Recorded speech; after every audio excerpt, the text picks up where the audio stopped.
September 19, 1944. A thick fog blanketed the fields near Aracourt, France. First Lieutenant Merwin Marston of the 37th Tank Battalion clutched the rim of his Sherman's turret as his gunner leaned forward over the periscope, straining to see through the veil of mist that concealed the land ahead. They had been warned about the Panthers, those fearsome German tanks whose sloped armor had rendered most American shells nearly useless. What Marston and his crew didn't realize was that nestled among their ammunition were 6 rounds that would soon alter the very logic of tank warfare. 6 M93 high-velocity armor-piercing shells, each built around a tungsten carbide core capable of turning an ordinary Sherman into something the German tank crews would come to dread, a lethal and unforeseen adversary. The psychological shock these rounds produced would prove just as devastating as their physical power, tearing apart German confidence in their tanks and forcing a complete rethinking of Panther invulnerability. Yet the story of how this specialized ammunition reshaped armored warfare didn't begin on the fields of France. It started much earlier in the testing ranges and industrial workshops of the United States, where metallurgists and ballistics experts worked under immense pressure to fix a growing problem that threatened American armor effectiveness across Europe. In the early months of 1944, the U.S. Army found itself facing a challenge its planners had failed to predict. The M4 Sherman, cornerstone of American armored forces, was meeting German tanks it could no longer destroy head-on. The Panther, Germany's response to the Soviet T-34, combined a high-velocity 75mm gun with a Gleises plate 80mm thick and sloped at 55 degrees, creating an effective thickness of roughly 140mm. More than enough to shrug off most Allied shots. American intelligence had misjudged both the number and the sophistication of Panthers entering service. By June 1944, when the Allies stormed Normandy, 38% of the German tanks deployed were Panthers. Not the limited numbers intelligence had expected, but hundreds of these advanced machines, often operated by green crews, yet shielded by armor that American 75mm guns couldn't pierce from the front. The M3 75mm gun that equipped most Shermans in Normandy was powerless against the Panther's frontal armor at any distance. Its shells simply ricocheted off the sloped front plate, leaving the Sherman helpless before the Panther's main gun, which could obliterate it from well over 2,000 meters away. Even the upgraded 76mm M1 gun, which began arriving in units in July 1944, struggled badly against Panther armor. With standard M62 armor-piercing capped rounds, the 76mm gun could punch through 109mm of steel at 1,000 meters at 0 degrees of obliquity. That was enough to deal with Panzer IVs or German assault guns, but the Panther's front remained nearly untouchable. The 76mm could sometimes penetrate the gun mantlet, but only at point-blank range, under 100 meters, where a Sherman's survival was a matter of seconds. The real weakness, however, wasn't in the gun itself, but in the ammunition it fired. The path to equipping Shermans with 76mm guns had been its own frustrating saga of bureaucratic hesitation and delayed decision-making. The first M4s mounting the new 76mm M1 rolled off production lines in January 1944, these M4A176. Shermans reached Britain by April 10, 1944, with 130 tanks delivered ahead of the Normandy landings. Yet despite their presence, U.S. commanders chose not to send them into battle on D-Day. There were several reasons. Crews hadn't received enough training on the new weapon. Logistical planners worried about handling 2 different ammunition types. And, above all, the leadership still believed the 75mm would suffice against expected resistance.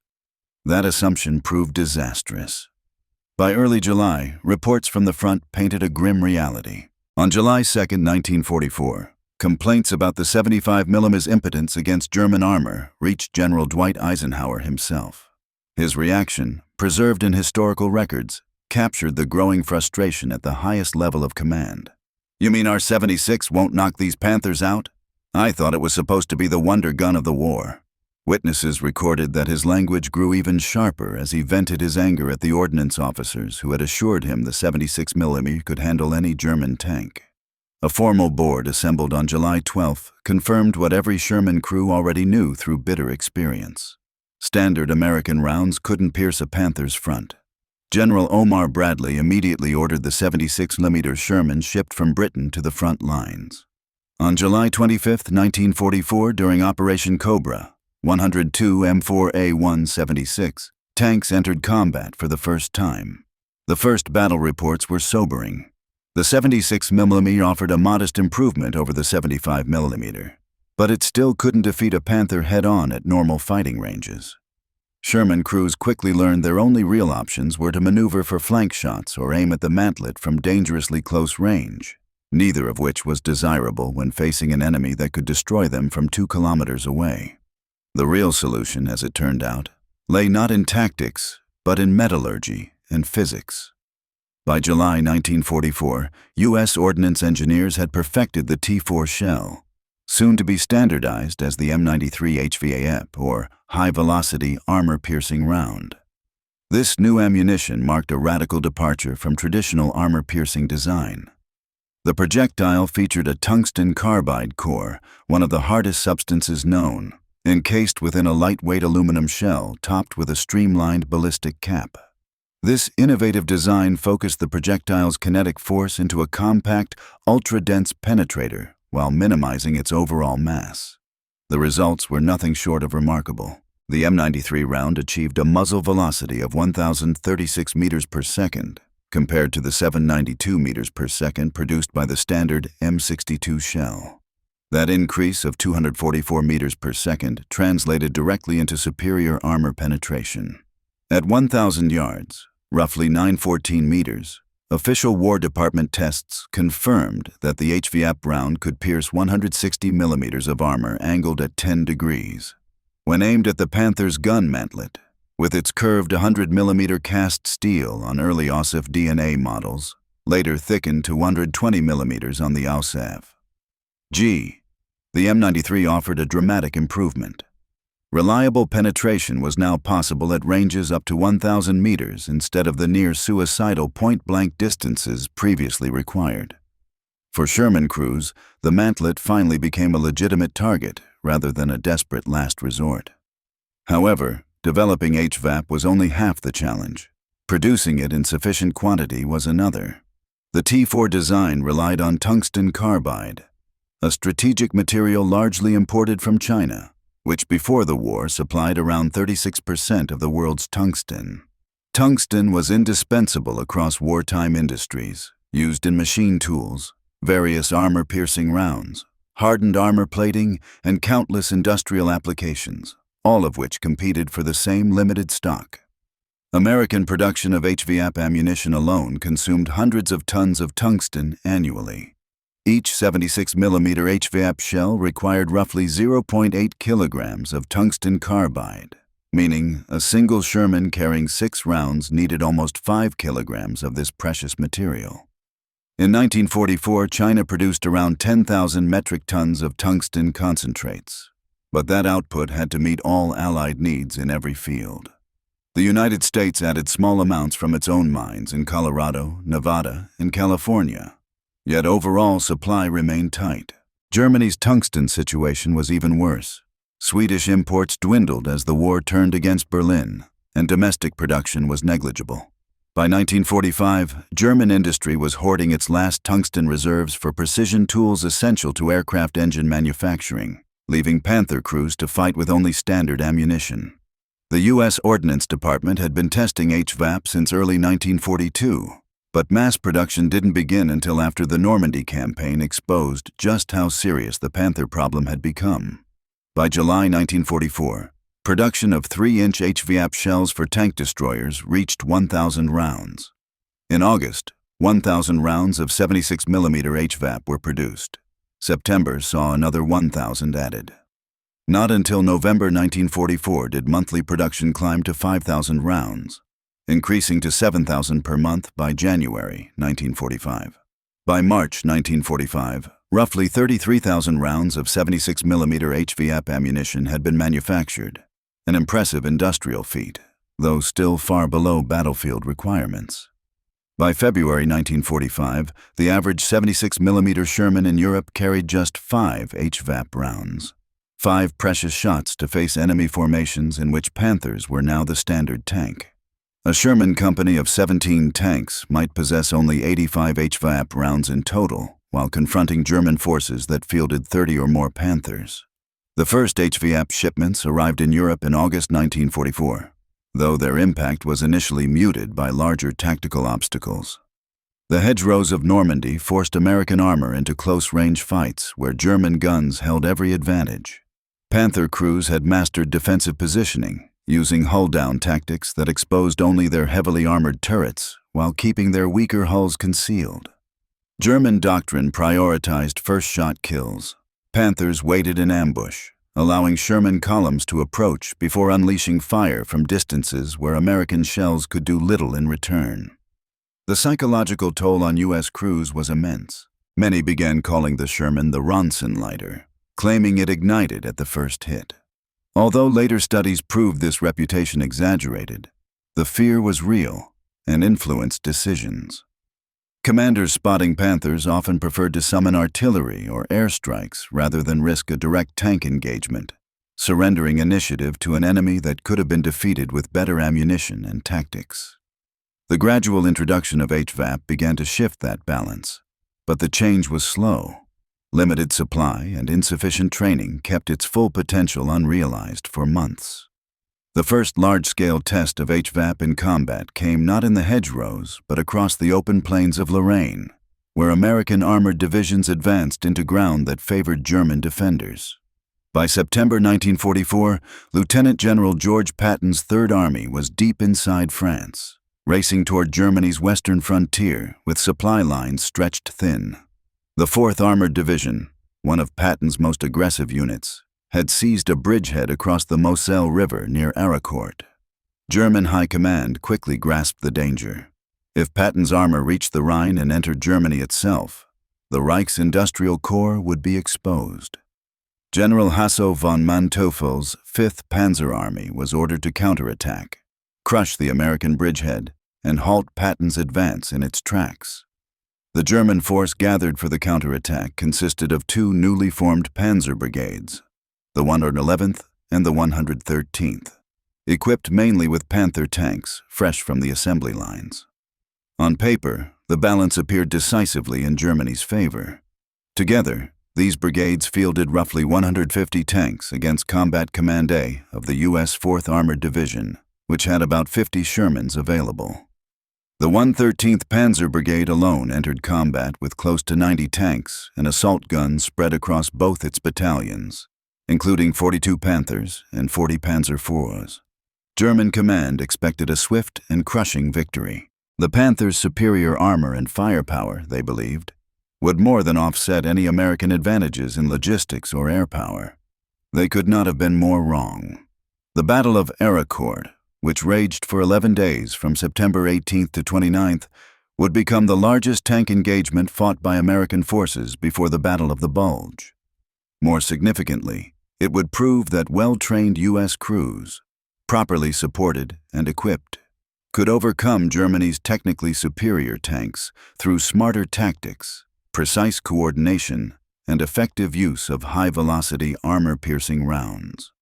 The morning of September 19th began under a thick blanket of fog that rolled across the hills surrounding Aracourt.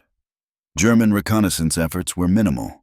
The Panzer brigades, lacking adequate scouting elements, advanced blindly into terrain already fortified by American units, who knew every contour and had prepared strong defensive positions. Around 8 a.m., elements of the 113th Panzer Brigade pushed through American outposts to the east and south of Aracourt.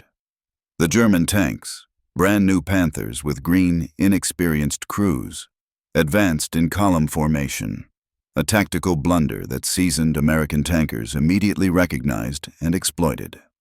Captain Kenneth R. Lamerson's C Company of the 37th Tank Battalion held key defensive routes leading toward the town. His Sherman crews had been briefed about the HVAP rounds they carried, 6 per tank. They were instructed to use them sparingly, targeting Panther turrets or mantlets at ranges where velocity and accuracy remained optimal. The same fog that obscured German vision now provided perfect concealment for the American defenders. A section of Lamerson's Shermans waited south of the village when the first Panther emerged from the haze at a distance of barely 75 meters. At that range, the Panther's long-range advantage meant nothing. The American gunner fired without hesitation. The HVAP round, traveling at over 1,000 meters per second, slammed into the Panther's gun mantlet. Its tungsten carbide core punched straight through the curved steel, igniting ammunition stored just beneath the gun breech. The Panther erupted in a violent explosion, its turret lifting slightly before crashing back down. Moments later, 2 more Panthers appeared through the thinning fog. Both were destroyed in rapid succession, their crews unable to react before the Sherman's gunners struck home. The surviving German tanks withdrew, stunned that 3 of their prized machines had been destroyed almost instantly by what they'd been told were inferior American vehicles. All across the Aracourt sector, similar clashes unfolded throughout the morning. American tankers used the fog as natural camouflage, engaging Panthers at distances ideal for HVAP effectiveness. German tactical errors only magnified the disaster. By advancing in narrow columns without reconnaissance, Panther crews repeatedly exposed their thinner side armor to American flank attacks. Near Aracourt's command post, a platoon of M18 Hellcat tank destroyers, also armed with 76mm guns and HVAP rounds, ambushed German tanks at close range. Their speed and agility made them lethal in the confined, fog-covered battlefield. By midday, as the fog began to lift, American artillery observers could finally direct accurate fire in support of defending tank units. P-47 Thunderbolt fighter bombers from the 405th Fighter Group swept in through breaks in the cloud cover, launching rockets and strafing German armor. The combined American advantage was unmistakable. Though the Panther was superior in armor and gun performance, German forces failed to employ true combined arms tactics. Their tanks advanced without sufficient artillery cover, without infantry to screen against ambushes, and without meaningful air support. American forces, by contrast, fought as an integrated machine. Armor coordinated with artillery, infantry, airstrikes, and tank destroyers in a seamless system that overwhelmed the enemy's mechanical edge. When the Panthers ran into these prepared defenses, they were destroyed piecemeal despite their formidable specifications. HVAP ammunition did not make the Sherman equal to the Panther on paper, but in battle, technical statistics mattered less than the skill and ingenuity of the crews. The Panther's gun mantlet, essential for the movement of its 75mm gun, was a critical vulnerability. The seams between turret and hull, the side armor, and the rear engine deck all became exploitable targets. Areas where Shermans using HVAP could now inflict fatal damage at ranges once thought hopeless. But perhaps the most devastating blow was psychological. German crews were discovering their supposed invincibility was gone. Panther crews had been trained to believe that their frontal armor made them untouchable. Briefings had reinforced the idea that American guns were powerless against them. They were taught that as long as they kept their hulls facing the enemy, they had nothing to fear. The first Panther commanders who watched Sherman shells pierce their mantlets and ignite the ammunition inside learned the truth the hard way. Survivors of those encounters carried that experience back to their formations, spreading the alarming realization that American tanks now possessed rounds capable of breaching Panther armor.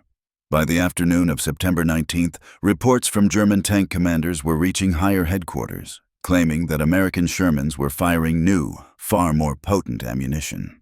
These initial reports were inconsistent and often contradictory. Some officers insisted the Americans had introduced tank destroyers armed with 90mm guns, while others speculated that British Firefly tanks with 17-pounder guns had been attached to U.S. units. The real explanation, that American engineers had developed specialized ammunition capable of offsetting the Panther's armor advantage, was far more unsettling to German strategists than any of these theories. It proved that American industry could react to battlefield challenges faster than German factories could counter them. The fighting raged on until September 22nd, when the main German offensive finally ran out of momentum. By then, U.S. forces had destroyed or disabled about 86 German tanks and assault guns. American losses amounted to 25 Shermans and 7 tank destroyers. The resulting kill ratio strongly favored the Americans, despite the Panthers' technical edge in armor and firepower. The Battle of Aracourt marked more than just a tactical victory. It became a turning point in morale and perception. American tank crews discovered that they could overcome Panthers without waiting for tank destroyers or relying solely on air support. German crews, meanwhile, lost their deep-seated belief in the Panthers' supposed invulnerability. From the German perspective, the battle's outcome seemed chaotic and humiliating. The 113th Panzer Brigade, which had entered the fighting with roughly 90 tanks and assault guns, was reduced to fewer than 20 operational vehicles by September 29th. German after-action reports struggled to explain such a collapse. On paper, the Panthers' superiority was unquestionable. How could inexperienced crews in brand-new tanks have been defeated so thoroughly? The explanation lay partly in training and battlefield experience. The newly formed Panzer brigades had been rushed into combat after only a few weeks of instruction. In contrast, the American crews of the 4th Armored Division were battle-hardened veterans who had fought across France, mastered combined arms operations, and learned how to use terrain to maximum advantage. Yet training alone could not explain why so many Panthers were destroyed from angles thought immune to standard U.S. ammunition. German investigators examining wrecked tanks found smaller entry holes than expected, suggesting a subcaliber penetrator. When unexploded shells were recovered near disabled vehicles, the truth became clear. The Americans were using tungsten-cored ammunition. This realization carried serious strategic implications. Germany had produced a similar tungsten-core shell, the Panzergranate 40, but by late 1944, the material had become critically scarce. What little tungsten remained was prioritized for precision tools needed in aircraft and tank production rather than for ammunition. If the Americans could supply tungsten-cored rounds in numbers sufficient to reach frontline tank units, it meant their industrial and resource advantage was overwhelming.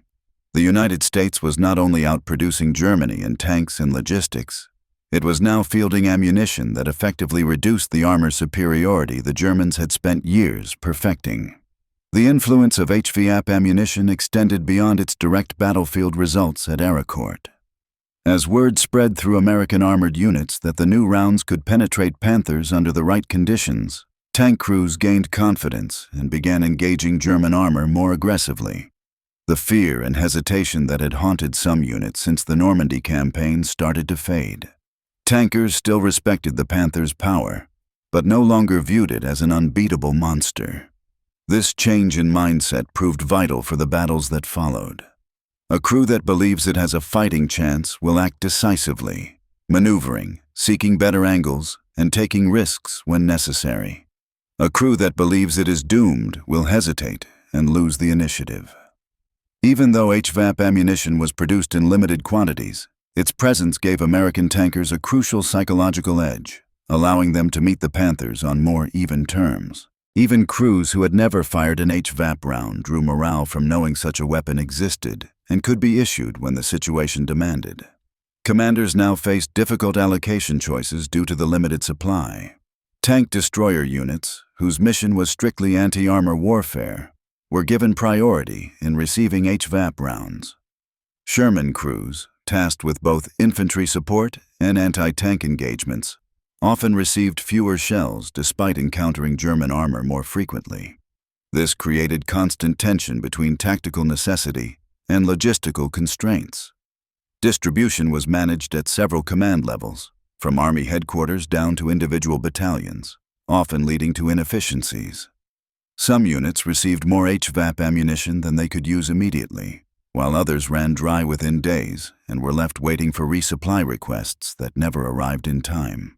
When German forces launched their surprise counteroffensive in the Ardennes in December 1944, American armored units once again came under immense pressure.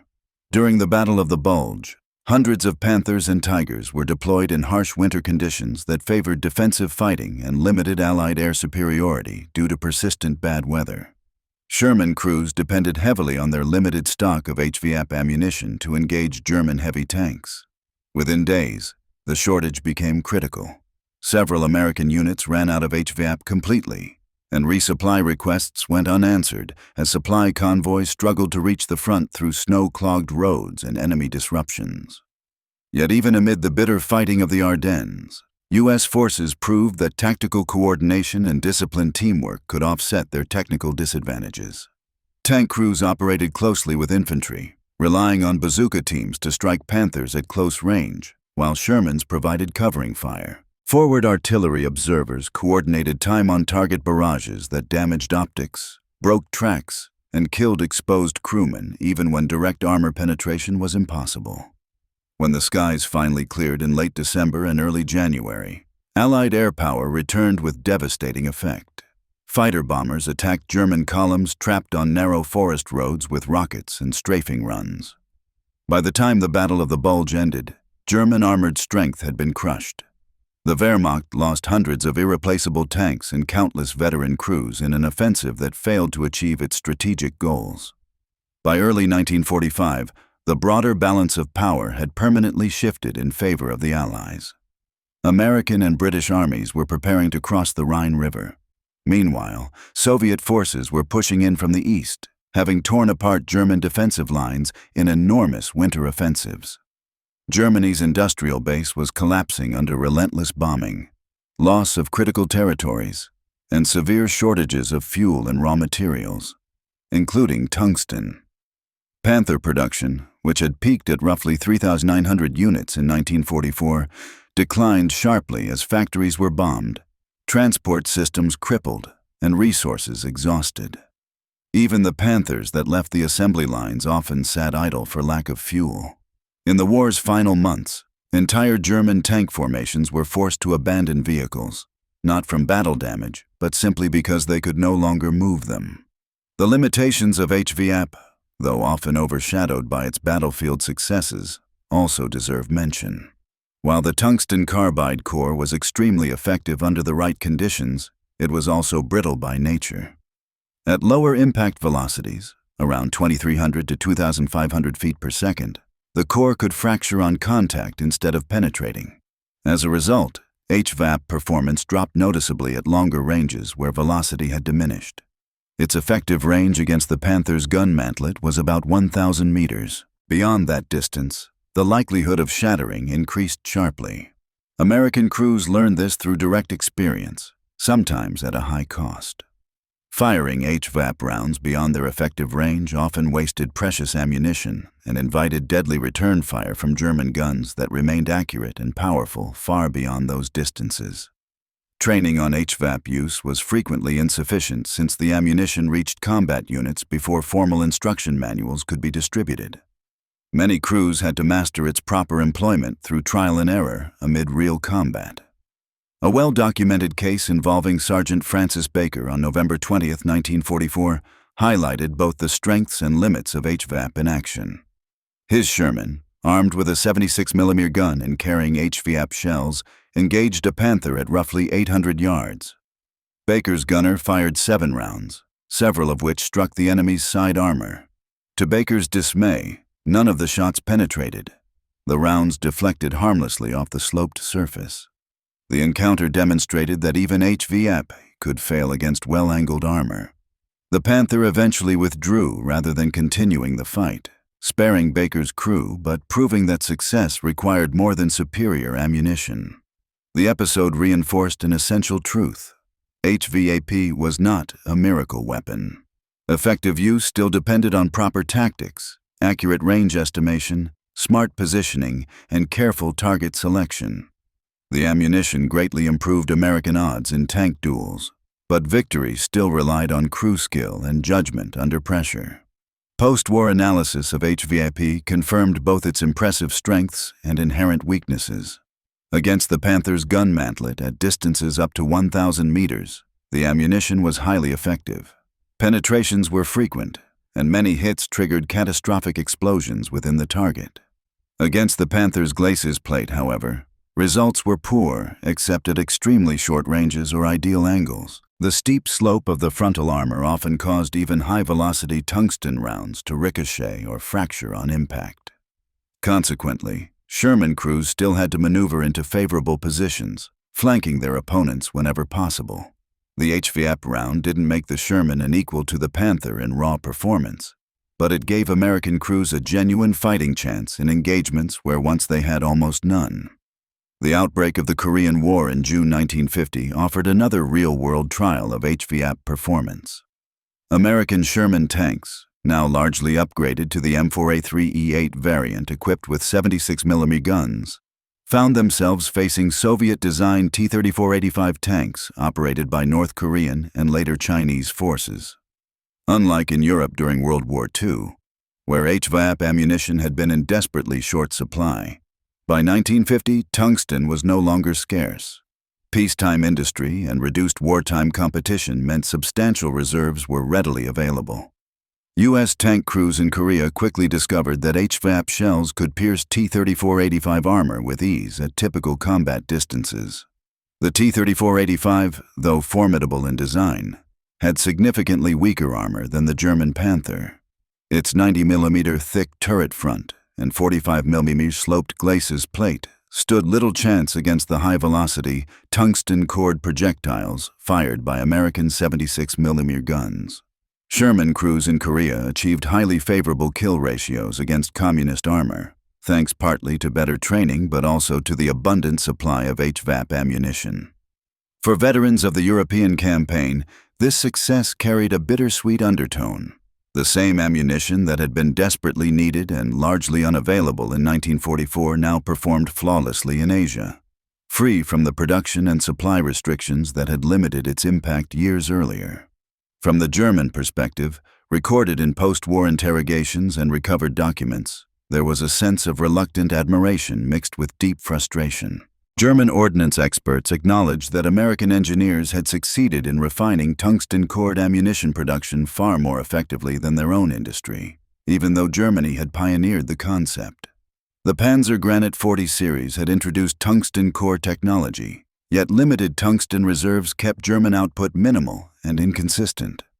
Although American HVAP production was also constrained by tungsten shortages, it still far exceeded Germany's capacity by late 1944. German tank crews interviewed after the war often mentioned the improved American shells as a serious factor that undermined their battlefield confidence. Once they realized that Sherman tanks could penetrate a Panther's mantlet at typical engagement ranges, they could no longer depend solely on their frontal armor for survival.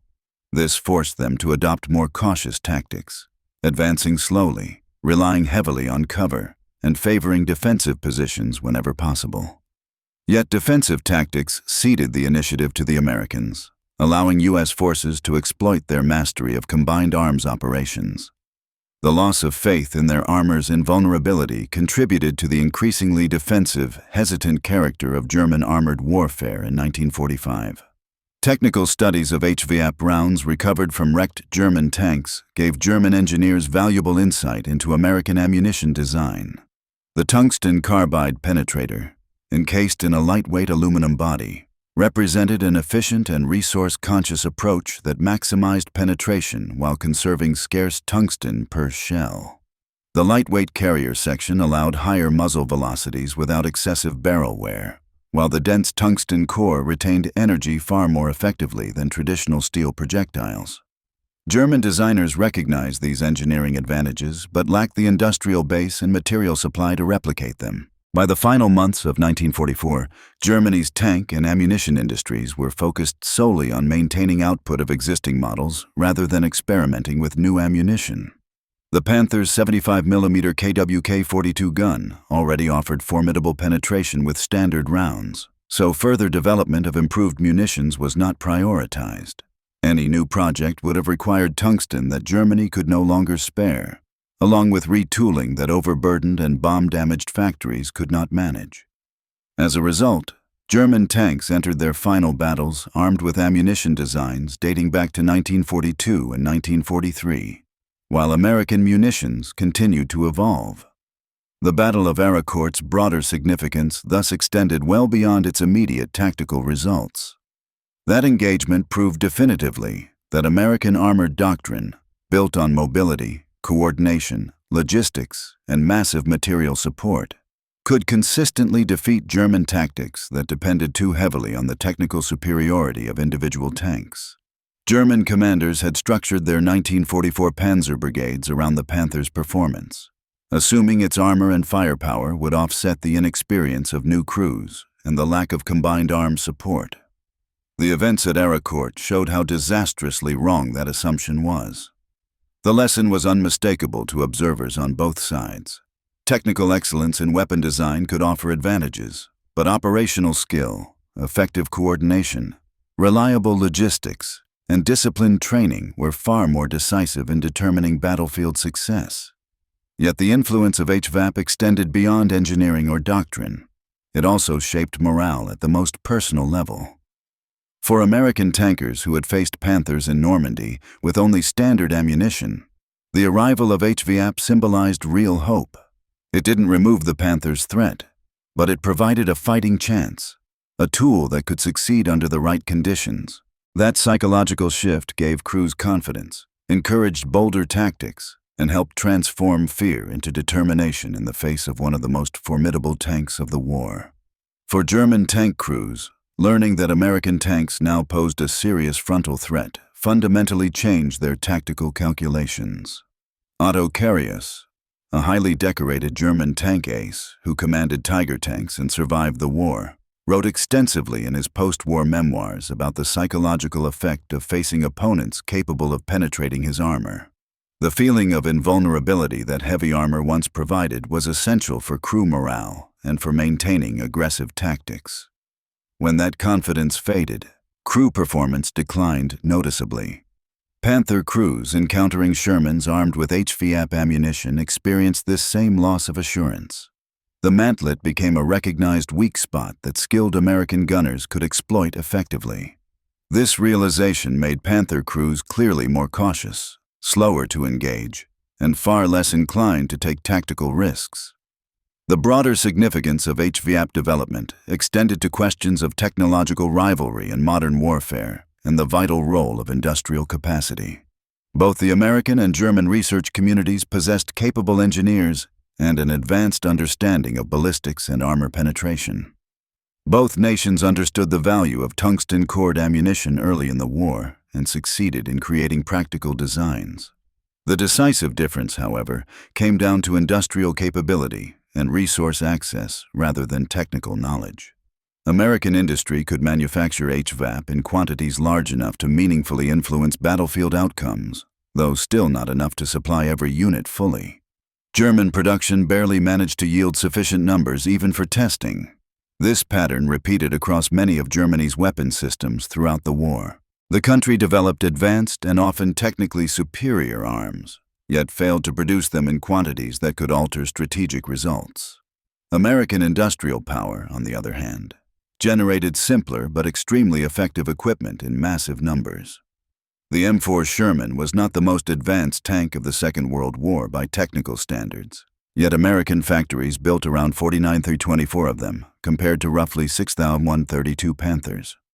This 8-to-1 production ratio, combined with ammunition advances such as HVAP that helped close the performance gap, proved strategically decisive. The post-war careers of soldiers who fought at Aracourt reflected the lasting influence of those experiences on future military doctrine. Lieutenant Colonel Crichton Abrams, who commanded the 37th Tank Battalion at Aracourt with distinction, went on to become Chief of Staff of the United States Army and lent his name to the M1 Abrams main battle tank. The lessons Abrams learned about combined arms warfare, the importance of crew proficiency, and the necessity of effective ammunition shaped both his career and the doctrine he helped define. The M1 Abrams was deliberately equipped with a powerful 120mm smoothbore gun and advanced ammunition types, including depleted uranium penetrators, serving essentially the same purpose that HVAP had during World War II. German veterans of Panther units who later joined the West German Bundeswehr brought equally valuable but different insights. They had experienced firsthand the limitations of possessing superior technology without the industrial foundation or logistics to sustain it. During the Cold War, Bundeswehr armor doctrine stressed quality and crew training while acknowledging that West Germany could never match Soviet forces in sheer numbers. Drawing from wartime experience, Bundeswehr planners also placed great emphasis on ammunition performance. The Leopard 1 and later Leopard 2 Main battle tanks featured advanced ammunition designs influenced by the wartime realization that the effectiveness of ammunition and the skill of the crew were as important as armor thickness. The conclusion of World War II in Europe, marked by Germany's unconditional surrender on May 8, 1945, ended the immediate tactical necessity for HVAP ammunition against the Panther. American ordnance officers who carefully examined destroyed vehicles discovered unmistakable evidence of HVAP penetrations on several wrecks, confirming the ammunition's effectiveness under favorable combat conditions while also acknowledging its limitations. Panthers struck by HVAP typically displayed clean penetrations through the mantlet or turret face when hit at advantageous angles, but the glacis plate almost always resisted even these powerful rounds. This pattern confirmed the soundness of American tactical doctrine, which emphasized flanking attacks and positioning to achieve favorable angles of engagement. Extensive post-war analysis concluded that while HVAP significantly enhanced the Sherman's combat effectiveness against heavy German armor, the truly decisive advantages lay elsewhere, in overwhelming numerical strength, superior logistics, total air dominance, unmatched artillery coordination, and more effective operational doctrine. The transformation of American tank crews from mid-1944 to early 1945 reflected the combined results of growing combat experience, better equipment supply, and increasing familiarity with specialized munitions such as HVAP. The crews that landed in Normandy in June 1944 often felt genuine anxiety about facing German tanks, particularly the formidable Panthers and Tigers. By early 1945, after months of relentless fighting, with improved training, greater availability of 76mm Shermans, and broader knowledge of HVAP's performance, American crews approached tank battles with much greater confidence. This shift in mindset had immediate tactical results. Confident tankers fought more assertively, seized opportunities more quickly, and took calculated risks that often produced success.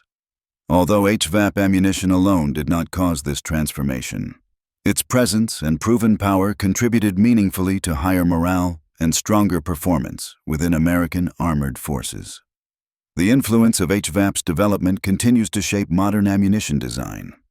Since 1945, American armored doctrine has consistently treated ammunition effectiveness as a key factor in tank development.